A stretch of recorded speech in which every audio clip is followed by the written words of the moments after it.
Hi friends, welcome to Handstock. இந்த வீடியோவில் நம்ம ரொம்ப டேஸ்டியான நண்டு ரசம் எப்படி பண்ணுறதுன்னு பார்க்க போகிறோம். இதை செய்கிறதுக்கு தேவையான பொருட்கள்: எண்ணெய் 2 டீஸ்பூன், மல்லிப்பொடி 1 டீஸ்பூன், பூண்டு 10, 2 தக்காளி, 3 காஞ்ச மிளகா, 10 சின்ன வெங்காயம், 1/4 கிலோ நண்டு மஞ்சப்பொடி போட்டு கழுவி வச்சுருக்கேன், 1 டீஸ்பூன் ஜீரகம், 2 டீஸ்பூன் பெப்பர், 1 டீஸ்பூன் மஞ்சப்பொடி, தேவையான அளவு உப்பு. மிக்சியில் இந்த எல்லா பொருளையும் கொரகொரப்பாக அரைச்சிக்கணும். தண்ணி விடாமல் அரைக்கணும், ஃபைன் பேஸ்ட்டாக அரைச்சிடக்கூடாது. இப்போ குக்கரில் எண்ணெய் விட்டுக்கணும். எண்ணெய் கொஞ்சம் சூடானோடனே இந்த அரைச்சி வச்சுருக்க பேஸ்ட்டையும் அதில் போட்டுக்கணும்.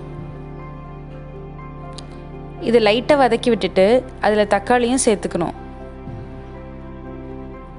இப்போ இது எல்லாத்தையும் சேர்த்து ஒரு 2 மினிட்ஸ் வதக்கி விட்டுக்கணும். பச்சை வடை போகிற வரைக்கும் லைட்டாக வதக்குனா போதும். இப்போ இதில் உப்பு சேர்த்துக்கிட்டு அதையும் சேர்த்து நல்லா வதக்கி விட்டுக்கணும்.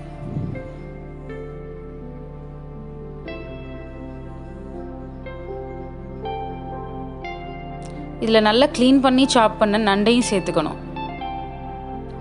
அதையும் சேர்த்து நல்லா கிளறி விட்டுக்கணும்.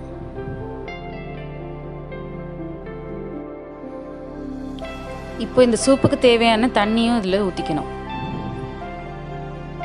இந்த ரசத்தை ரொம்ப ஈஸியாக பண்ணிடலாம். ரொம்ப ஹெல்தியான ஒரு டிஷ் இது. சளி காய்ச்சலுக்கு ரொம்ப நல்லது, ஈஸியாக டைஜஸ்ட் ஆகிடும். குக்கரை மூடி போட்டு மூடி வச்சிடணும். ஒரு 3லேருந்து 4 விசில் விட்டால் போதும். ப்ரெஷர் அடங்கினோடனே மூடியை திறந்துக்கணும். இப்போ இதில் ஃபைனாக சாப் பண்ண மல்லியை சேர்த்துக்கணும். ரொம்ப டேஸ்டியான ஹெல்தியான நண்டு ரசம் ரெடி. நண்டில் நிறைய phosphorous இருக்கிறதுனால எலும்புக்கும் பல்லுக்கும் ரொம்ப நல்லது. இதில் இருக்கிற omega-3 ஃபேட்டி ஆசிட்ஸ் கொலஸ்ட்ராலை பேலன்ஸ்டாக வச்சுக்கும், இம்யூனிட்டியை நல்லாவே இன்க்ரீஸ் பண்ணும். இதில் இருக்கிற காப்பரும் விட்டமின் B2வும் நர்வஸ் சிஸ்டமுக்கு ரொம்ப நல்லது. சளிக்கு காய்ச்சலுக்கு இந்த சூப் ரொம்ப நல்லது. இந்த ரெசிபி உங்களுக்கு ரொம்ப பிடிச்சிருக்குன்னு நினைக்கிறேன். பிடிச்சிருந்தா லைக் பண்ணுங்கள், உங்கள் ஃப்ரெண்ட்ஸோட ஷேர் பண்ணுங்கள். இன்னும் நிறைய வீடியோஸ்க்கு என் சேனலை சப்ஸ்கிரைப் பண்ணுங்கள். தேங்க்யூ.